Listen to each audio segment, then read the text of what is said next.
이제 우리 다 함께 똑바로 똑똑히 천천히 이 말씀을 하나님 아버지 앞에 봉독해 올려드리도록 하겠습니다. 시작. 세계가 다 내게 속하였나니 너희가 내 말을 잘 듣고 내 언약을 지키면 너희는 모든 민족 중에서 내 소유가 되겠고 너희가 내게 대하여 제사장 나라가 되며 거룩한 백성이 되리라. 너는 이 말을 이스라엘 자손에게 전할지니라. 아멘. 이제 이 말씀에 대해서 우리가 잠깐 생각해보고 하나님의 은혜를 나누도록 하겠습니다. 사랑하는 성도 여러분, 하나님께서는 아브라함에게 큰 민족을 약속하셨습니다. 내가 너로 큰 민족을 이루겠다. 창세기 12장 2절 말씀이 바로 그것이죠. 이 약속은 모세 시대와 여호수아 시대에 완전히 성취되었습니다. 이스라엘 자손은 생육하고 불어나 번성하고 매우 강하여 온 땅에 가득하게 되었더라. 출애굽기 1장 7절 말씀에서 이를 분명히 우리가 확인할 수 있습니다. 성도 여러분, 하나님께서 아브라함에게 큰 민족을 약속하신 까닭은 타락한 세상 나라 가운데서 거룩한 하나님의 나라를 세우시기 위해서였습니다. 따라서 아브라함의 후손인 이스라엘 백성은 거룩한 백성, 거룩한 나라가 되어야 합니다. 그렇기 때문에 하나님께서는 바로 선지자 모세를 통해서 이스라엘과 약속, 언약을 체결하십니다. 이것이 바로 오늘 우리가 함께 나눌 모세의 언약입니다. 따라서 모세의 언약은 하나님 백성답게 사는 법과 거룩한 나라가 되는 법에 관한 기록입니다. 사랑하는 성도 여러분, 모세 언약은 가장 복잡하고 방대한 언약입니다. 성경 레위기와 신명기 대부분이 모세 언약일 정도로 양이 방대합니다. 그래서 모세 언약은 다른 언약들과 다르게 몇 문장으로 요약해서 정리해드리기가 쉽지 않습니다. 그럼에도 불구하고 모세 언약을 요약한다면 여러분이 잘 알고 계신 십계명이라 할 수 있습니다. 여러분 성경과 찬송가의 겉표지 안쪽에 보면 안표지라 그러죠? 십계명이 빠지지 않아요. 근데 우리가 그걸 잊고 살거든요. 주기도문, 사도신경은 기록되어 있는 것을 다 확인하는데 십계명이 조용히 잠들어 있다는 사실을 잘 몰라요. 어떤 분은 구약시대가 끝났다고 하면서 십계명은 폐지되었다고까지 말씀을 하시기도 합니다. 그러나 다시 한번 말씀드립니다. 하나님이 모세와 맺은 이스라엘 언약, 모세 언약의 근간은 바로 십계명입니다. 성도 여러분, 많은 사람들이 십계명을 구원의 방도, 구원의 방법으로만 생각합니다. 십계명을 지켜서 의롭게 되고 십계명을 지켜서 구원을 받는다고 생각합니다. 하지만 아담 언약 이후의 모든 언약은 은혜 언약이었죠. 따라서 이 모세 언약도 그리고 모세 언약의 핵심인 십계명도 모두 은혜 언약입니다. 모세 언약이 은혜 언약임을 보여주는 근거는 바로 하나님께서 모세와 언약을 맺으신 시기가 그것을 증명합니다. 하나님께서는 먼저 이스라엘을 애굽 땅, 종살이하던 애굽 땅에서 400년 만에 구원하여 주신 다음에 언약을 맺으시고 십계명을 주셨습니다. 하나님께서는 이스라엘에게 은혜를 베푸신 후에 십계명을 주셨습니다. 따라서 모세 언약과 십계명은 구원의 방법, 구원의 조건이 아닙니다. 십계명은 구원의 결과로서 주어진 것이지 구원의 조건으로 주어진 것이 절대 아닙니다. 십계명을 지키면서 구원을 받을 것이라 착각했던 민족이 이스라엘이죠. 여러분, 우리는 개신교 성도예요. 우리 구주 예수님께서 그 십계명의 모든 것을 사람이 되셔서 온전한 하나님으로서 다 지켜주심으로 우리가 그 안에 연합하여 구원받을 수 있는 것이죠. 여러분 꼭 기억하시기 바랍니다. 사랑하는 성도 여러분, 모세 언약은 총 4가지 부분으로 나누어 살펴볼 수 있습니다. 첫 번째는 여러분이 잘 알고 계시는 오늘 순서지 앞에 그림으로 잘 그려놨죠? 출애굽 언약입니다. 두 번째는 종주권 언약, 세 번째는 제가 강조해서 말씀드렸던 십계명 언약, 그리고 마지막은 여러분 성막과 희생제사로 요약되는 의식법입니다. 이제 이것을 간단하게 하나씩 살펴보도록 하겠습니다. 첫째로 모세 언약은 출애굽 언약입니다. 우리 카톨릭에서는 탈출기라고 해요. 애굽, 이집트를 탈출하게 하신 하나님의 역사를 기록했다 해서 탈출기라 하는데 우리 개신교 성경에서는 출애굽기라고 하죠. 이집트의 옛말 한자어가 애굽이니까요. 하나님께서는 모세에게 다음과 같이 말씀하셨습니다. 바로 출애굽 언약이 잘 명기되어 있는 출애굽기 3장 7절로 8절 말씀입니다. 여러분 들으십시오. 여호와께서 이르시되 내가 애굽에 있는 내 백성의 고통을 분명히 보고 그들이 그들의 감독자로 말미암아 부르짖음을 듣고 그 근심을 알고 내가 내려가서 그들을 애굽인의 손에서 건져내고 그들을 그 땅에서 인도하여 아름답고 광대한 땅, 젖과 꿀이 흐르는 땅, 곧 가나안 족속, 헷 족속, 아모리 족속, 브리스 족속, 히위 족속, 여부스 족속의 지방으로 데려가려 하노라. 아멘. 출애굽 언약이 잘 기록되어 있는 말씀, 출애굽기 3장 7절과 8절 말씀이었습니다. 성도 여러분, 하나님께서는 애굽에서 종살이하는 이 이스라엘을 구원하겠다고 약속하셨습니다. 여러분, 약속은 지켜져야죠.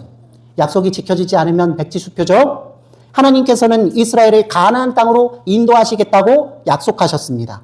따라서 이스라엘이 이집트 곧 애굽의 속박에서 벗어날 수 있었던 근본적인 까닭은 여전히 사람의 힘과 공로가 아니라 하나님께서 당신의 약속 출애굽 언약을 강건적으로 성취하신 결과입니다.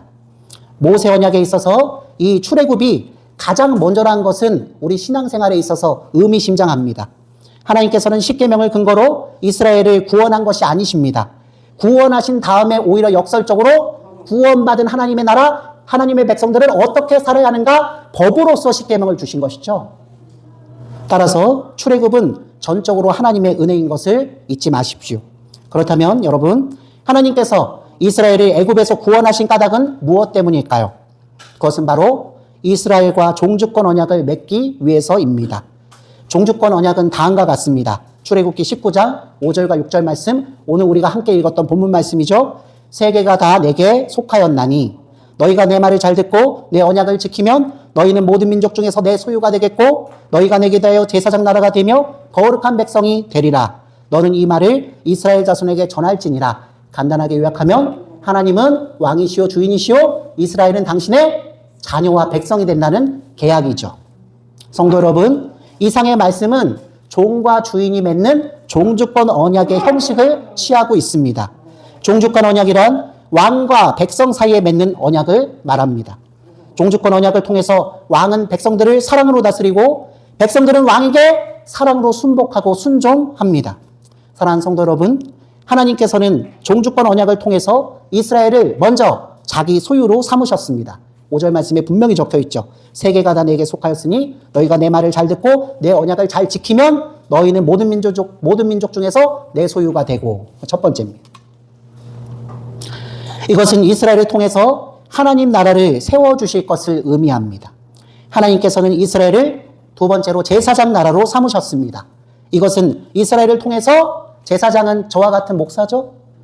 여러분의 복을 빌어드리는 자죠. 제가 제사장 나라로 이스라엘을 삼았다는 것은 바로 이방 국가 모두 하나님을 멀리 떠난 모든 나라에게 하나님께서 이스라엘 제사장 국가를 통해서 복을 주실 것을 의미합니다. 정확하게 오늘날 성도와 교회의 위치예요. 여러분, 우리 구주 예수님께서 누가 아브라함의 후손인가를 말씀하셨을 때 그리스도 안에 연합한 성도와 지체가 신약시대는 것을 대체한다고 분명히 말씀하셨기 때문에 제가 저번 시간에 아브라함 언약의 가장 근간은 우리가 복받는 것이 아니라 바로 복의 근원이신 예수님을 보내주셔서 내가 그 안에 연합하여서 우리가 사랑의 마음으로 지체를, 이웃을 축복하면 하나님의 축복을 받게 되고 그렇지 않으면 저주를 받게 되는 그 축복권과 저주권을 예수님 안에서 연합한 우리들에게 주셨다는 것을 잊지 말자고 말씀드렸었죠.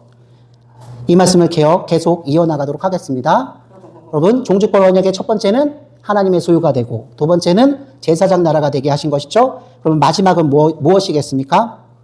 마지막은 바로 거룩한 백성이 되는 일이겠죠.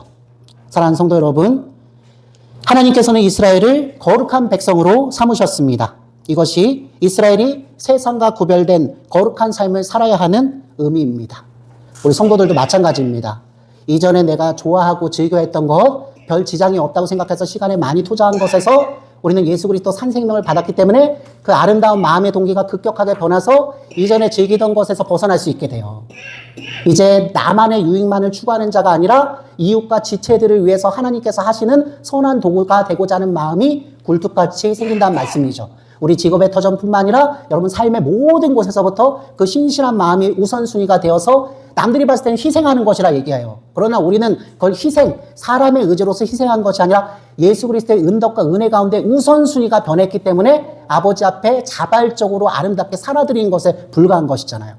많은 성도들이 칭찬해 주셨대. 그래서 으쓱으쓱하거나 고개가 하늘 끝까지 올라가서 교회 안에서 자꾸 높아지려고 하시면 절대로 아니 됩니다.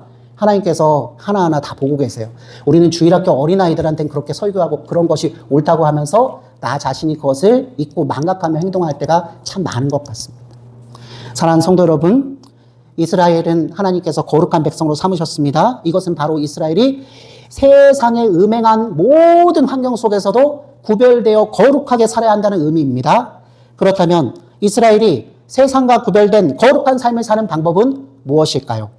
그것이 바로 하나님께서 모세에게 주시고 모세가 이스라엘에게 주며 이제 예수님께서 우리에게 주신 완성된 율법 십계명입니다. 십계명의 내용은 다음과 같습니다. 출애굽기 20장 1절부터 3절 말씀인데요. 하나님이 이 모든 말씀으로 말씀하여 이르시되 나는 너를 애굽 땅 종되었던 집에서 인도하여 낸 내 하나님 여호와니라. 1계명입니다. 너는 나 외에는 다른 신들을 내게 두지 말라. 사랑하는 성도 여러분, 지금 제가 방금 봉독해드린 이 말씀은 10계명의 머릿말과 제1계명입니다. 그러면 찬송가나 성경의 뒷부분에 있는 10계명이 1계명부터 시작되지 않고 앞에 선 머릿말부터 시작된다는 사실을 여러분 기억하십시오. 지금 성경 있으신 분들은 성경책 본문 말고 뒤에 표지, 안쪽 표지에 적혀있는 그 본문도 한번 꼭 살펴보시기 바랍니다. 여러분 이 10계명의 머릿말이 얼마나 중요한지 모릅니다. 이 다음부터 10계명의 나머지 부분 2계명부터 10계명이 이어집니다. 중요한 것은 10계명이 구원의 근거로 제시되지 않는다는 점입니다. 하나님께서 이 불의한 백성 400년 동안이나 이집트 가운데서 종살이하면서 낮아지면서 겨우 하나님 앞에 구원하여 달라고 부르짖은 이 백성을 400년 동안 잊으신 적이 없으시며 때가 이르러 충만하여 하나님께서 강권적으로 구원의 역사를 먼저 보여주셨다. 조건 없이. 여전히 연약하고 여전히 인간성은 참아와 같이 못된 성경으로 가지고 있는 이집트 사람과 별 다를 것이 없는 이스라엘 백성 아브라함의 약속하신 대로 그 약속을 먼저 지키셨다. 여러분 이 자리에 앉아있는 우리 모든 사람들 중에 우리가 공로가 있어서 우리가 하나님 앞에 어여쁜 조건이 있어서 구원받은 사람은 아무도 없어요. 성경의 지식, 학식, 다른 사람들에게 향한 선행이 그것을 덮는다고 해도 하나님 앞에서는 거짓말할 수 없습니다. 여전히 우리는 어두운 그림자 가운데 사탄의 자녀로 살기로는 매 한 가지였습니다. 예수님의 은혜로 구원받은 이후에도 마찬가지 자리에 있다는 것을 절대로 잊지 마십시오. 10계명의 머릿말은 그래서 참 중요합니다. 먼저 구원해 주시고 구원하신 백성들에게 법을 주시고 성령을 주셔서 그 법을 이전에 사람의 육정으로는 지키지 못하는데 성령의 충만한 성령의 인도하심 지체들과 함께 예수님 안에서 연합함으로 교회됨으로 그것들을 하나님 앞에 아름답게 지켜나감으로 하나님께 영광을 돌리고 세상 사람들에게 복음을 전하는 그 자리로 우리를 불러주셨다는 말씀입니다. 사랑하는 성도 여러분, 그러므로 10계명은 구원의 근거와 조건이 아니라 바로 구원의 결과로서 하나님 앞에 지켜드리는 자발적인 감사의 도구로 제시됩니다. 하나님께서 이스라엘을 구원하셨기 때문에 이스라엘은 10계명에 순종하는 삶으로 하나님 앞에 감사와 영광을 돌리는 삶을 살아야 하는 것입니다. 이게 바로 성도들이 구원받은 이후에 하루하루를 살 때 나타나는 구원 그 이후의 삶이에요. 구원받았어 라고 우리가 자랑하며 구원받지 못한 사람들을 무시하고 깔보며 우위에 있다고 그렇게 하시면서 못할 것이 없다는 인생을 사시면 안 돼요. 구원받았기 때문에 이제 나는 예전에 상대방을 속여가며 증권 투자하고 돈 벌며 그것들을 겉으로 보기에는 기부와 기부와 여러 좋은 행위로서 돈을 굴리는 것을 하나님께 영광을 돌린다고 애써 거짓말했는데 그 과정까지 하나님께서 원하시지 않으시니 나는 그것을 그만두겠다. 여러분, 제가 천편일률적으로 다 그렇게 하시라는 얘기 아니에요. 하나님은 아주 작게 성령 하나님의 선하신 마음을 여러분 침투합니다. 가랑비에 옷 젖듯이 할 수 있을 만큼 내려놓으라고 그리고 나를 향해서 떳떳해지라고 하나님이 성령으로 강권에 초대를 하셔요. 거기에 한 걸음만 떼십시오. 딱 한 걸음만 떼십시오. 하나님 제가 믿습니다. 제가 여기서 손에 볼지라도 하나님이 저한테 뭐가 옳은지 아름다운 마음 주셨으니 제가 그대로 가겠습니다. 여러분 저는 정말 놀라운 성도들을 많이 뵀습니다. 시장통을 다니시면서 마트에서 사면 2,000원밖에 안 하는 포도 한 송인데 시장통 다니시면서 가장 어렵고 가장 고단한 어르신들을 위해서 5,000원, 10,000원에 그 포도 한 송이를 사시는 분들을 여러 뵀습니다. 우리 아직도 대한민국 교회 가운데 그런 하나님 앞에 엎드려진 날이 많이 있습니다. 여러분 사람들은 복음의 구원을 외친다고 해서 예수님 앞에 무릎을 꿇지 않습니다. 예수님 안에 무릎을 꿇고 가운데 하나님 뜻대로 아름답게 사는 사람의 그 마음, 그 행위를 보고 먼저 관심을 갖겠죠. 여러분 하나님 앞에 우리가 진정으로 제대로 엎드려졌다면 다른 사람들이 나를 어떻게 취급하고 어떻게 대우해 주던지는 별로 중요한 것이 아니게 되지 않겠습니까? 왜냐면 하나님께서 모든 것을 예수님 안에서 성령으로 갚아주시니까 말입니다. 이제 오늘 말씀을 마무리하도록 하겠습니다. 여러분, 십계명은 절대로 구원의 근거와 조건이 아니고 감사의 도구로 제시되었음을 잊지 마십시오. 하나님께서 이스라엘을 구원하여 주셨기 때문에 이스라엘은 십계명에 순종하는 삶으로 감사를 나타내야 합니다. 여러분, 이 이스라엘 제외하고 여기에 여러분 이름을 넣으셔도 돼요. 오늘날의 영적인 이스라엘은 누구다? 예수님 안에서 찾은 바 된 우리들이잖아요. 성도가 된 우리들이에요. 우리들 이름을 집어넣어서 말씀하셔야 돼요. 누가 시키지 않아도 장로님이 쳐다본다, 목사님이 쳐다본다, 구역 권사님이 쳐다본다. 그러니까 억지로 헌물 내고 억지로 신방 초대하고 그렇게 하신 것이 아니라 하나님, 우리 구주 예수님 안에서 내밀한 그 사랑의 교제 때문에 여러분이 할 수 있을 만큼 하나님 뜻대로 하옵소서 하고 나갈 때 거기에서 우리가 전혀 경험하지 못한 하늘의 신비로운 일들이 벌어지거든요. 여러분, 지금까지 살아오신 인생의 자치 가운데 어두운 그림자도 있지만 이런 따뜻한 사랑의 빛이 훨씬 더 많으시잖아요. 그것 때문에 여러분이 믿음이 강건하여져서 지금 여기까지 붙들려 오신 것을 저는 믿습니다. 성도 여러분, 십계명의 핵심은 여러분 다 아시죠? 1계명부터 4계명은 하나님을 사랑하고 5계명부터 10계명은 이웃을 사랑하는 것입니다. 근데 이웃 사랑은 사실 하나님 사랑에서 무관하지 않죠. 하나님의 율법, 하나님의 말씀을 사랑하심으로 하나님의 형상으로 지음받은 나 말고 지체들도 사랑해야 하나님께서 기뻐하신 걸 아니까요. 그래서 말도 안 되는 똥꼬집을 부리고 말도 안 되는 괴계를 꾸미는 사람을 향해서도 하나님의 형상으로 지음받은 바 되었으니 내가 한 번 더 물러나 줄게라고 할 수 있는 것입니다. 여러분, 다른 사람이 아니라요, 여러분의 배우자를 향해서 여러분 그 마음을 꼭 품으셔야 돼요.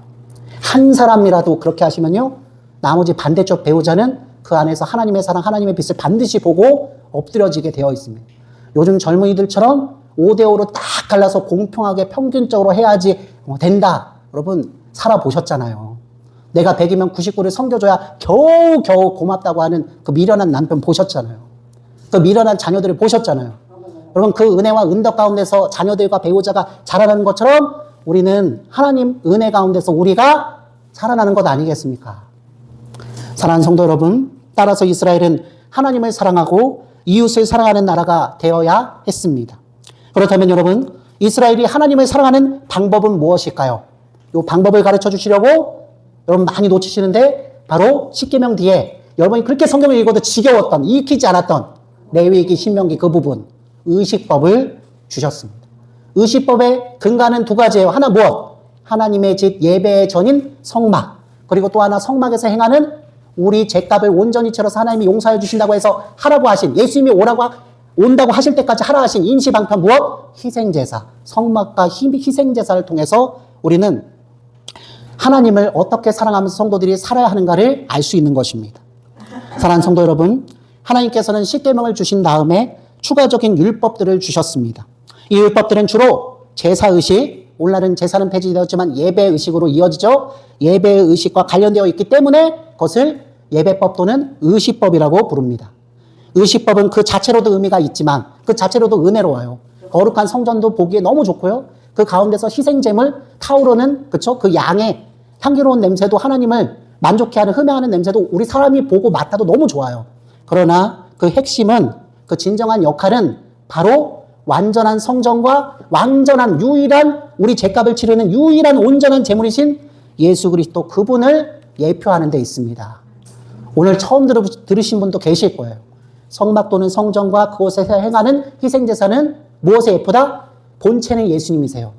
진짜 교회이시고 진짜 하나님 자신인 예수님께서 오셔서 죄인들을 위해서 무엇 하신다? 완전한 죽음, 한 번, 단번에 치러지는 그 희생의 제사를 통해서 우리를 영원히 구원하신다. 이것을 모세와 이스라엘 백성들에게 주셨으니 바로 의식법, 성막과 희생 제사입니다. 먼저 이 성막에 대해서 조금만 더 설명해 드리겠습니다. 하나님께서는 이스라엘 백성에게 성막을 만들라고 하셨습니다. 성막은 바로 하나님의 집으로서 하나님께서 이스라엘과 함께 하신다는 사실을 의미합니다. 여러분, 하나님의 백성 우리와 함께 하신다. 이게 누구 이름이시죠? 예수님의 별명 임마누엘이죠. 이스라엘 백성에게 성막을 허락하신 건 성막이 이동하는 데마다, 성막이 가는 곳마다 누가 먼저 가신다? 하나님께서 먼저 가신다. 고통스러운 삶의 현장 가운데 우리가 벗어나려고 노력하잖아요. 도망치려고 하잖아요. 근데 억지로 등 떠밀려서 그곳에 있을 때도 하나님 먼저 거기 가 계셨다. 여러분 잊지 마십시오. 예수님께서도 오늘 이 자리에 계신다. 다른 사람들이 나를 보고 이해하지 못하고 욕을 할 때도 예수님께서 나 곁에 계시면서 내 마음을 진정시키시고 죄가 무엇인지 하나님 앞에서 불교한 것이 무엇인지 말씀을 통해서 다 깨닫고 토해내는 그 과정을 통해서 은혜로 우리를 인도하십니다. 여러분 말씀, 여러분이 원하시는 그 신비보다 이 말씀 때문에 마음의 동기가 먼저 변해야 다른 사람들이 우리를 보고 하나님을 만나게 돼요. 다른 사람들이 하나님이 일으키시는 기적과 신비를 거기에서 보게 돼요. 사람이 일으키는 인위적인 기적과 신비는요, 그냥 일시적이에요. 여러분, 이 성막은 하나님의 집으로서 하나님께서 이스라엘 곧 오늘날의 성도와 함께 하신다는 사실을 의미합니다. 이것은 궁극적으로는 우리는 지금 신약의 시대 예수님이 이미 오셨고 재림할 때를 기다리고 있는 너무 정리되어 있는 시대에 살지만 모세와 모세의 백성 이스라엘 때는 아무것도 있지 않았어요. 그야말로 예언일 뿐이에요. 이것은 궁극적으로 예수님이 이 땅 가운데, 이 비참한 땅 가운데 연약하고 공고한 생활하는 하나님의 백성들이 사는 가운데 오셔서 우리와 함께 하실 것을 예표하는 것입니다. 우리 구주 예수님께서 하나님의 백성들과 함께 하실 것임을 예표하신 것이 성막 주신 의미입니다. 다음으로 희생제사를 예로 들어보겠습니다. 하나님께서는 이스라엘 백성에게 짐승의 제사를 드리라고 하셨습니다. 하나님께서는 바로 이 사람의 죄가 때문에 대신 희생을 치르는 이 짐승의 죽음을 보시고 사람의 어마무시한 죄 모든 것을 용서하시겠다고 선언하셨습니다. 그래서 1년에 한 번 대제사장이 지성소 깊은 곳까지 나아가 아버지 앞에 모든 이스라엘 백성들을 대표해서 이 희생의 예배를 드릴 때 하나님께서 기뻐하시고 용서하시죠.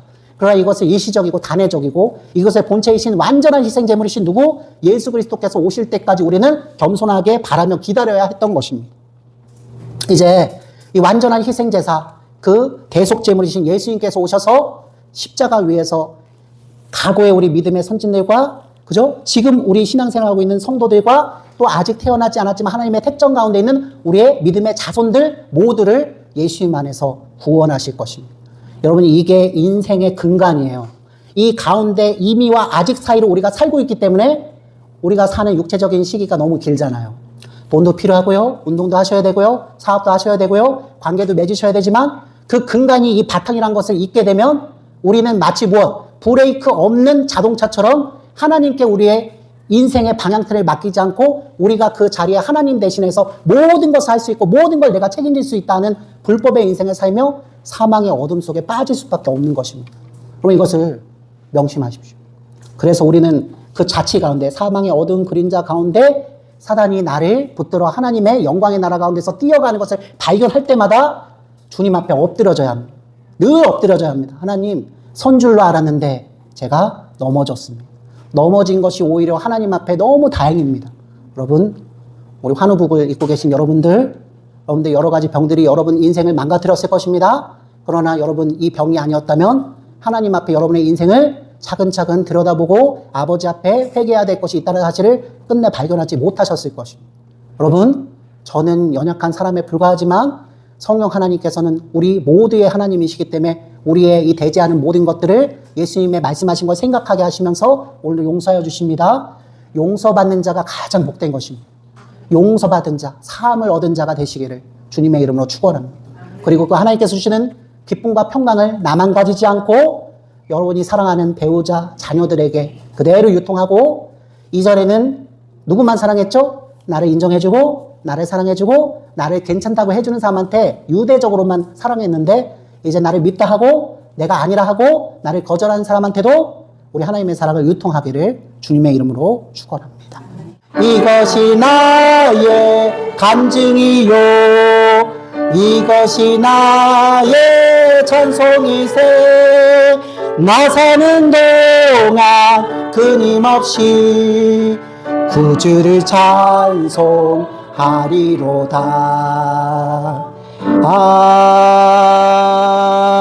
아멘. 축도합니다. 이제는 우리 주 예수 그리스도의 은혜와 하나님의 높고도 진실하신 사랑하심과 성령 하나님의 내주하심과 조명하심과 충만하여 주심이 오늘 말씀을 듣고 모세와 이스라엘 백성에게 주신 모세의 언약 그 중심인 십계명의 계명이 오늘도 감사의 결과로서 우리에게 있음을 고백하며 언제나 하나님께서 예수님 안에서 하라 하신 것을 하고 하지 말라 한 것을 하지 않기로 다짐하며 순복하며 실천할 것을 결심하고 다짐하는 모든 하나님의 백성들 머리 위에 이제로부터 영원까지 항상 함께 계실지어다.